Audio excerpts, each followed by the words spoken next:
राज्य सरकार का वित्त वर्ष 2026-27 का बजट आज उप मुख्यमंत्री दिया कुमारी जी ने प्रस्तुत किया है। उस बजट में संपूर्ण राज्य के साथ साथ बीकानेर का भी विशेष ध्यान रखा गया है। विशेष तौर से जो पंच गौरव योजना है उनमें शामिल करणी माता का देशनोक जो मंदिर है, मंदिर के साथ में पूरे देशनोक कस्बे के लिए भी बड़ी सौगात दी गई है। इसे लेकर बीकानेर में उत्साह का माहौल है। आज हम बात करते हैं यहाँ पर कुछ गणमान्य जन लोग हैं जिनसे कि वो क्या कहते हैं इस बजट को लेकर, उनकी क्या प्रतिक्रिया है।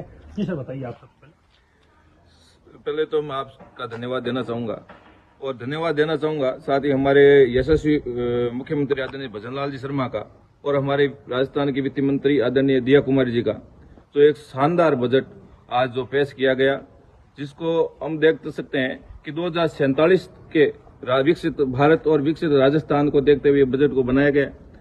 युवाओं के लिए इस बजट में आप देखोगे कि प्रत्येक युवा को 10 लाख तक का ऋण इस बजट में इसकी घोषणा की गई है। गाड़ियां लोहार जो पहली बार इसकी कोई चिंता अगर की है तो भजनलाल जी शर्मा ने की है, जो उनके लिए चलती फिरती एक शिक्षा के लिए स्कूल के वैन की जो व्यवस्था की गई है। साथ ही किसानों के लिए गेहूं के ऊपर 150 रुपए का MSP पे बढ़ाने का घोषणा इस बजट के अंदर की गई है। कुल मिलाकर के ये बजट जो 2047 तक के विकसित राजस्थान की ओर को देखते हुए बनाया गया और बहुत शानदार बजट, प्रत्येक वर्ग को, मजदूर, युवा, महिला, किसान, प्रत्येक वर्ग को छुआ है। बहुत शानदार बजट है। ये बजट हमारे यशस्वी मुख्यमंत्री भजनलाल जी शर्मा के नेतृत्व में हमारे उप मुख्यमंत्री और वित्त मंत्री दिया कुमारी जी ने विकसित राजस्थान 2047 की संकल्पना को साकार करने के लिए एक तरह का ये रोड मैप है। इस रोड मैप में, इस बजट में हर वर्ग को छुआ है, चाहे वो किसान हो, चाहे वो महिला हो, चाहे मजदूर हो।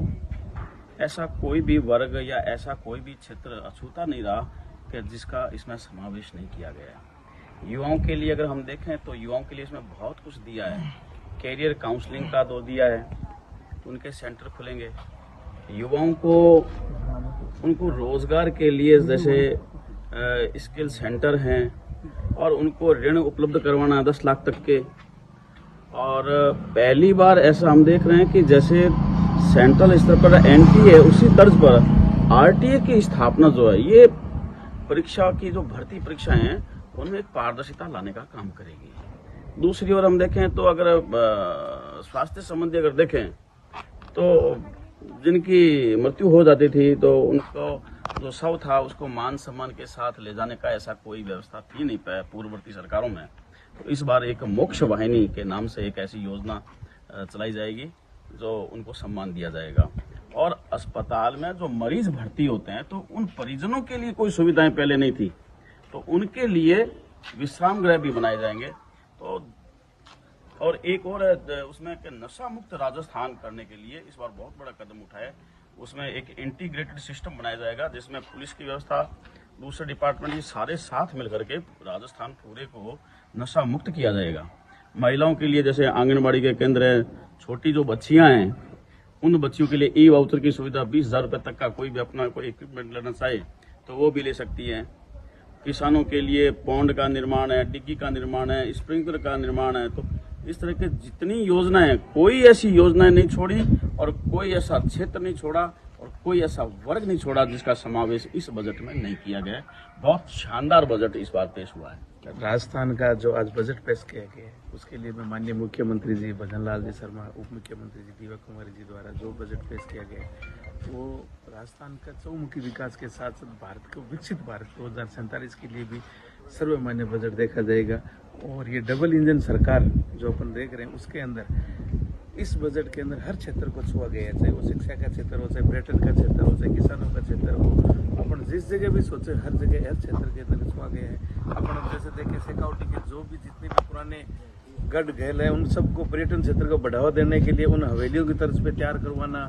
जैसे अपन बीकानेर के अपन देशनोक करणी माता की यहाँ आस्था रखते हैं, वहाँ पे सबसे बड़े जीर्णोद्वार का तैयार करना, वो मंदिर द्वार जो देशनोक द्वार तैयार करवाना, रोड जो है तो उन रोडों के लिए अच्छा श्रृंगार सहित रोडें बनाना, ऐसे यहीं खाटू श्याम बाबा के बनवाना और करना, ये भी देखते जाए। और जैसे अपन पानी पीने की सुविधा देखें तो यमुना का पानी भी शेखावटी तक आना, किसानों की तरह सोचा जाए तो किसानों के लिए भी अपन देखें, जैसे मेड़बंदी का काम है, तारबंदी का काम है, उनका छोटे समय बना देना, किसानों के लिए जो भी जितने भी संसाधन संबंधित उनको औजार चाहिए, उन सब औजारों को लिए एक सामूहिक जिले स्तर पर किराए पे भी उनको औजार मिल सके, ऐसे सरकार के द्वारा सुविधा करना।